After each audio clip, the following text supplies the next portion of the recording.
All right. Hi, I am Garrett, back with another ambassador interview. Once again, I'm the data manager here at MWF. And with that said, if you could give us a little introduction, that'd be great. Yeah, hey Garrett. My name's Mike Mershon. Um, I'm an ambassador with Montana Wildlife Federation. I think what are we? We're coming up on our second year of me working with MWF, being a volunteer with them. And initially, I guess I found my way to MWF their um, through their legislative action team, um, which is a kind of a program that MWF puts out on a way to just help educate, to help spread information about what's going on at our state level, and that's something I was looking for. Um, I was trying to find a way to get more engaged in how in the I don't know, I guess in the decisions that I was seeing play out in the field. Um, and so I was looking for a way to get more engaged, and that's kind of how I found MWF. Yeah, yeah. And where are you at, Mike? We got ambassadors all across the state. Where are you Oh, at? yeah, sure. So I'm based out of Billings here, and spend quite a bit of my time, really mostly southwest Montana along the Beartooth Front. Of course, go east a little bit, spend some time down in the Pryor Mountains. Everything down along the border of Wyoming there. I That's all the country I enjoy spending time in. Yeah. Yeah, the Beartooth are some of my favorite mountains. You want to talk about a wild mountain range like that? That place is there's no missing link in the food chain there. That's pretty awesome. Yeah, Um, that's for sure. so you mentioned that you kind of came into contact with MWF through the LAT, the Legislative Action Team. What pushed you to kind of go to that next step of like why did you want to become an ambassador? Yeah, right. Again, I've been fortunate in my I don't know, I guess outdoor career, if you want to call it that, and just in the time that I've spent outside, I've been fortunate to have uh, a host of really great mentors. I had a grandfather and uncles and mother and father and older brothers and everybody who just really did a lot for me. And of course, when you're young, you don't really realize, what these folks are giving up to take you out and show you around and do that sort of thing for you. And so as I've kind of matured or I guess gained just a little more perspective, I now see or saw how good I had it, and the things that I got to experience, just the nature, uh, the wild places, the open spaces, everything that we call Montana, they shared with me. And so now that I've kind of realized how good I had it, I want to you know do my part to ensure that continues on for the next generation. I don't myself have any children, but I've got a niece and nephew coming up, and it's important to me that they get to experience some of the same things that I got to experience. Yeah, I think that's I mean you're speaking my love language right there, right? Like that's that's what it is for me too. So Yeah, right, right. Yeah, and I understand that not everybody has the mentors that I had growing up, uh, which I don't know. Maybe I took advantage of, or just I didn't realize the importance of those figures in my life at the time. And now that I can look back and, think of dad, the amount of miles he put on his pickup for me driving around, and the uh, early pack trips that my grandfather took me on, into the Absaroka Beartooths, all that stuff. It's like they were definitely giving up, some of their experiences to ensure that I was having that experience with them. And so if I can step in and provide a little bit of mentorship or a little bit of advocacy, it's just the next stage of of what of what a good hunter should do, or a good outdoorsman should do. I feel like, I, I've certainly enjoyed it, and I want to make sure that other folks can enjoy it. I completely agree with you. It's that natural progression, right? You just continue to, you know, one person's interest turns into another person's job, right? So like, Yeah, yeah, I mean, my dad loved to hunt and fish, but I don't think he ever understood that you could ever, pursue a career in the outdoors. And I mean, just speaking from personal experience, I mean, just what that kind of looks like from their perspective, to my perspective, it's not lost on me either. So I think that being a mentor is wonderful, and I'm glad that you do that. So certainly. you mentioned hunting and fishing. You mentioned your dad, your grandpa. It's kind of been passed. It sounds like it's been passed down along the kind of the patriarchy of the family. That's the traditional. As we look across our demographic, that's what's kind of traditional. Um, wh- when did your love of the outdoors kind of start? Did that start on hunting and fishing trips? Was that, what was that like? Yeah, it wasn't initially hunting and fishing trips. Some of my earliest memories are my father taking me backpacking. We were down in Colorado in that time period, and so backpacking into early high alpine lakes. Um, my father really wasn't a hunter, and so I didn't get to experience that until my mid-teens or something like that. But he was passionate about outdoors and backpacking and that type of a thing.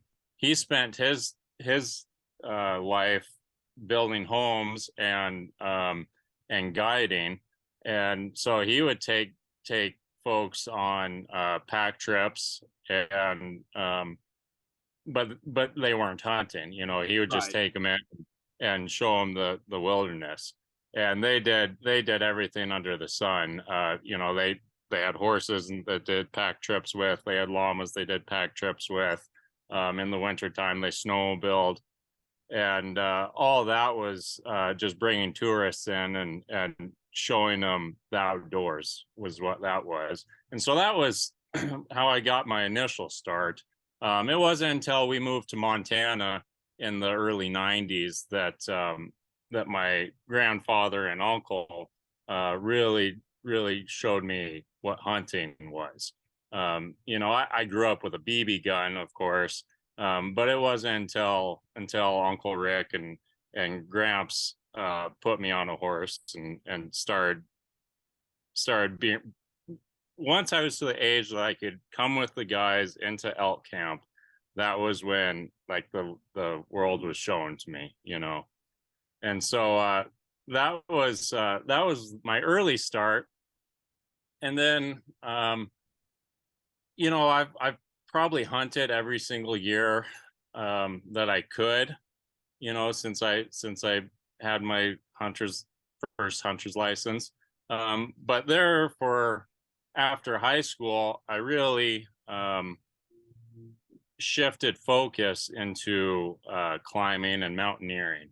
And so that was, like I said, I probably still went out and shot a deer or something like that every year, but I really wasn't focusing on it. And so I spent all of my college years um, just really fascinated with the vertical realm, and spent a lot of time in the Absaroka Beartooth, um, climbing some of those faces in there, and some other places around the world, and kind of really focused in on just the vastness, um, of these landscapes, and again, just trying to get away from the hustle and bustle of I guess cities. I mean, I've only ever lived in Billings, but that's still a big city to me, I guess.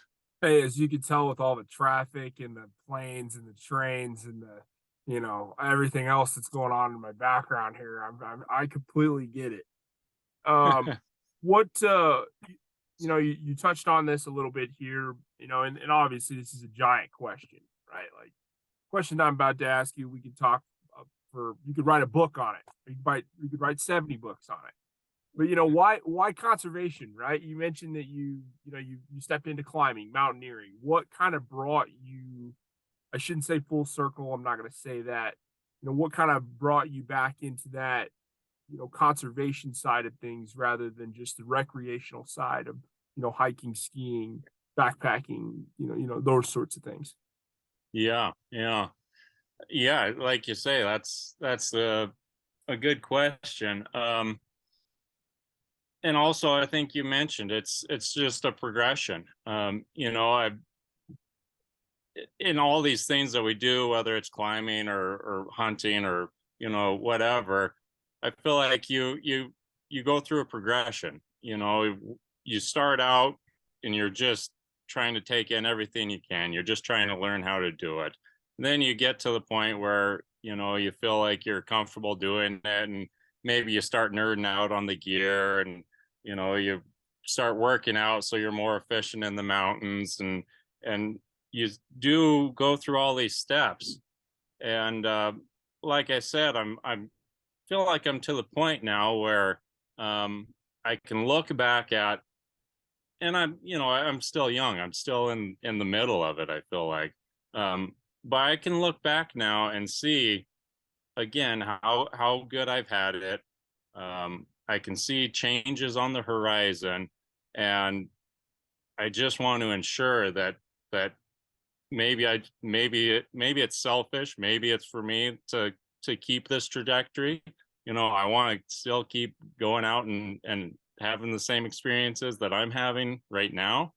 But really, I mean, I want to ensure that these experiences are there for not just myself, but for everybody who comes behind me. Whether it's my niece and nephew, or their children or their grandchildren. Well, now my dog's barking. Sorry. Hey, no worries. I Yeah, don't know no, why. it seems just like kind of like the consistent theme, right, of this whole interview here. With your interview with all the other ambassadors, it's like it's this group of people that I'm not saying that we're all 18, but none of us are 95 either, and so Sure. just having kind of the forethought of like, damn, I have this really good. I want to see this be even better in the future. And something that my friends and I always talk about, when it comes to these big questions like conservation is like, can you imagine if the elk could testify? Man, they'd never miss a committee meeting, right? Yeah. Like they'd be there all the time. So Yeah, that's right. Yeah. it's up to somebody out there to kind of talk on their behalf. So Right, right. Yeah, and I mean, I spend, probably a borderline unhealthy amount of time thinking about elk, daydreaming about mountains, and it's just the next step. Like, I'm already thinking about them. yep. So just showing up and advocating for them. Like you said, if they could do it themselves, they would. Unfortunately, they can't, and so we have to do it for them. Yeah, yeah, it's an amazing process that we have here in the States. What advice would you give somebody who wants to get into conservation, hunting, fishing, the outdoors? You know, I mean, we talk about, you know, in the industry about how many hurdles there are, about, you know, how a certain demographic dominates this landscape in hunting and fishing, especially. You know, what advice do you give to those people of maybe the adult onset hunters or people that are, you know, maybe they're mountaineers right now and they're looking at it, they're spend 10 days in the backcountry and they get real hungry and start looking at deer, right? Like, you Yeah. know, I mean, what advice would you give to these people? Yeah. Um, I don't know. I think there's kind of two directions you could go there. For one, um, if you're, if you're just trying to get into the hunting world, um, again, I never realized it because I had mentors growing up, but I now realize how important that was. And so being able to find a mentor, I think can take you to places that you never even knew. Um, and so how do we make those mentors accessible? I think that's a question that we could also have a discussion on. Um, but but that's what I would start with is find a mentor who can teach you these things. Um, the second part of it is I think we kind of take things too serious sometimes. Um, and people get too worked up about small details. Um, the biggest thing you need to do if you want to go experience outdoors is go outside. You know, just go out and do it. Um, Even if you don't have the best gear or the newest rifle or whatever, it's you have to start somewhere and just start taking steps to get outside. Um, Once you start doing that, you'll find that you'll start running into like-minded folks. You'll find that that's a good place to find mentors, and so it'll just kind of start snowballing on you. But the first step is to just get out the door and get out there and try. If you're the next part of your question there, I guess, is how do you get more involved in the conservation side of it? And that was where I was hung up. I felt like, I'm a blue collar guy. I have a full time job. I'm a contractor, and so, um, I was kind of paying attention. I'd see stuff come across social, and I would try to make comments where I could. Um, I like just didn't know how the processes worked. I didn't know who I was supposed to be commenting to. I'd send, I'd read like a newsletter or something and fire off an email. And it's like, well, I don't know if anybody's ever going to read that. Right. And so again, that led me down the road of seeking out, the conservation group, MWF, and getting hooked up with them. And it wasn't until that time period in my life that I felt like I started making a difference. And so that's my second bit is seek out these conservation groups, whether it's MWF or, BHA or Wild Montana, whoever it is. They have programs set up to create activists or create channels for you to contact people who matter. I completely agree with you. You know, I mean, I don't mean to tell you about all my education and my experience, but like, you know, we watched the Schoolhouse Rock, you know, I am a Bill, right? And then it's like, you know how it works. Good luck. And and then you get into real life and you're like, well, how do I even, you know, help with these things? How do I tell my legislator that maybe I don't want him to vote on that or her to vote on this? and it's a complicated process, and I'm obviously barking up the or preaching to the choir here, but I do wish that there was some way to kind of bridge that together from I am a bill to hey, this is how you get involved in in the process, and this is who you need to be talking to. So Yeah, that's for sure. And to just display the level that I was at, I legit Google search Schoolhouse Rock and watch the Bill show oh, you because have to. Yeah, that was the level I was at. I didn't even know how the process, where it started or so yeah. If that's where you're at right now, um, hook up with some of these conservation groups because they can hold your hand and walk you through it, and we all which need is a what little bit. I needed.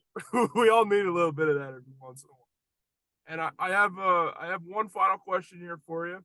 Thank you so much for your time, and we really appreciate getting to know you, sitting down. I know you've got a busy schedule. You got a full-time job. You're an ambassador. You're part of the LAT. You're running the LAT chapter in Billings. I mean, you got a lot of stuff going on, and that's not even your personal life. Yeah, So man. we appreciate the effort that you exude and your leadership. So thank you so much, Mike, and have a good night.